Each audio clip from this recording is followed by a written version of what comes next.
बिल्लू और TV antenna. एक दिन बिल्लू के घर पर बिल्लू, किसी कारीगर को लाओ जो इस मेज पर लेमिनेटेड शीट चिपका दे। मम्मी, ये काम तो मैं कर सकता हूँ।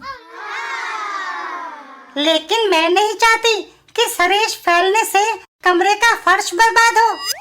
बिल्लू मेज को उठाकर बाहर ले जाता है। ठीक है मम्मी, मैं मेज को बाहर गली में ले जाकर यह काम कर लेता हूँ। सरेश मेज की सतह पर मल दी। ओह, लेमिनेटेड शीट तो कमरे में ही रह गया। जाकर लाता हूँ। बिल्लू घर के अंदर चला जाता है। इधर पड़ोस में भागवंती, मैं इंपोर्टेड टीवी सिंगापुर तो ले आया सी, पर एंदे विच पिक्चर ही नहीं आउंदी। टिट्टू दे डैडी, टीवी विच पिक्चर कित्थों आवे? साडा एंटीना टुटा पिया है। हुण की करिए? करना की है, बिल्लू दे टीवी दी तार कट के उस दे एंटीने नाल अपना टीवी दी तार जोड़ दियो। पड़ोसी अगर इन्ना भी काम ना आवे तो पड़ोसी कादा कमाल है। ऐ गल ठीक है। वह मेज पर चढ़ जाता है और बिल्लू की तार काट देता है। ऐ बिल्लू दा टीवी गुल, ते अपना इंपोर्टेड टीवी चालू। टिट्टू दे डैडी, हुण आ जावो, अपने टीवी ते पिक्चर आ गई है। किस तरह आवा? मेरे पैर मेज से चिपक गए हैं। आए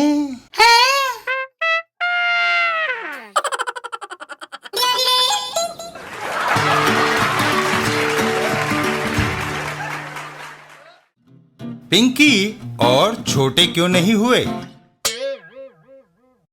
एक दिन पिंकी के घर पर कुटकुट, तुम कीचड़ कर रही हो, शैतानी बंद करो।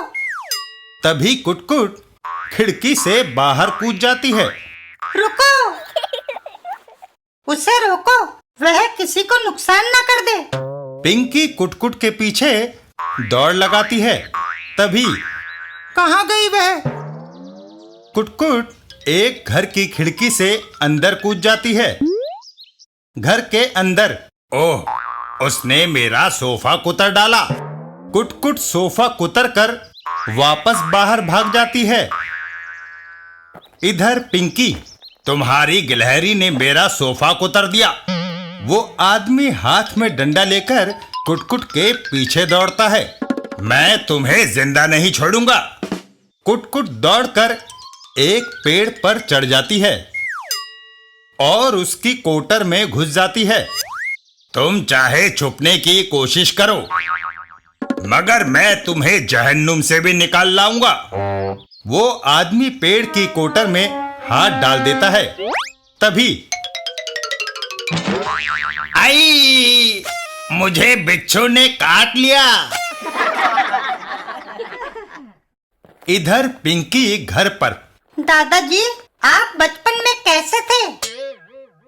क्यों, जैसे सारे बच्चे होते हैं। मेरा मतलब आप पढ़ने में कैसे थे? मैं क्लास में फर्स्ट आता था। क्या आप खेल कूद में भी हिस्सा लेते थे? हमेशा। एक बार मैं दिल्ली से आगरा पैदल गया था। पिंकी, इस पेंसिल को बाहर कूड़े में फेंक दो। क्यों? ये चलते चलते घिस गई है। जब आप दिल्ली से आगरा को पैदल चले तो आपका कद कितना था? 5 फुट 4 इंच। जब आगरा पहुँचे तो? तब भी मैं उतना ही था। क्या आप इतना चलने पर घिसकर छोटे नहीं हुए? हैं?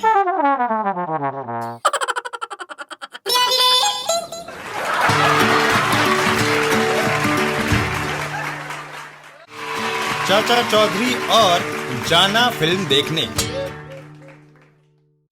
एक दिन चाचा चौधरी साबू से कहते हैं, साबू, विनी फिल्म देखना चाहती है। मैं उसे मैटिनी शो दिखाने ले जा रहा हूँ। पीछे से घर का ख्याल रखना। दीपू यहाँ रहकर तुम्हारा मनोरंजन करता रहेगा। देखना, पीछे से कोई चोर उचक्का घर में ना घुस आए। चाचा जी, आप फिल्म देखने जा रहे हैं या तीर्थ यात्रा को, जो इतने उपदेश दे रहे हैं? आप निश्चिंत होकर जाइए। चाचा चौधरी बिनी को लेकर फिल्म देखने के लिए निकल पड़ते हैं। चलो भाग्यवान, कहीं फिल्म ना छूट जाए। साबू और दीपू। साबू, कौन सी कहानी सुनोगे, हरिमन तोते की या अली बाबा की? अली बाबा की। वहीं से कुछ दूर दो डाकू, नारोब और सुहा। सुहा, चाचा चौधरी और उसकी पत्नी को जाते मैंने देखा है। क्यों ना हम पीछे से उनके जेवर और नकदी लूट लें। लेकिन वो विशालकाय साबू बैठा है। वो पहाड़ जैसा लंबा चौड़ा जरूर है, पर उसमें अक्ल चींटी जितनी भी नहीं। तो फिर चलो। और दोनों चाचा चौधरी के घर की ओर चल देते हैं। वहां पहुंचकर नारोब एक गोली हवा में दागता है। ओह, गोली चलने की आवाज, लगता है डाकू आ गए। वो दोनों बंदूक साबू और दीपू पर तान देते हैं। कुतुब मीनार, एक तरफ हट जाओ, हम चाचा चौधरी के घर की सफाई करने आए हैं। मच्छरों, तुम्हारी ये हिम्मत, मैं तुम्हारी हड्डियों का सुरमा बना दूंगा।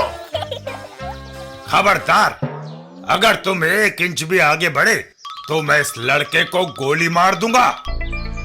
और साबू ठिठक जाता है। नहीं, तुमने इस बच्चे को कोई नुकसान नहीं पहुंचाना।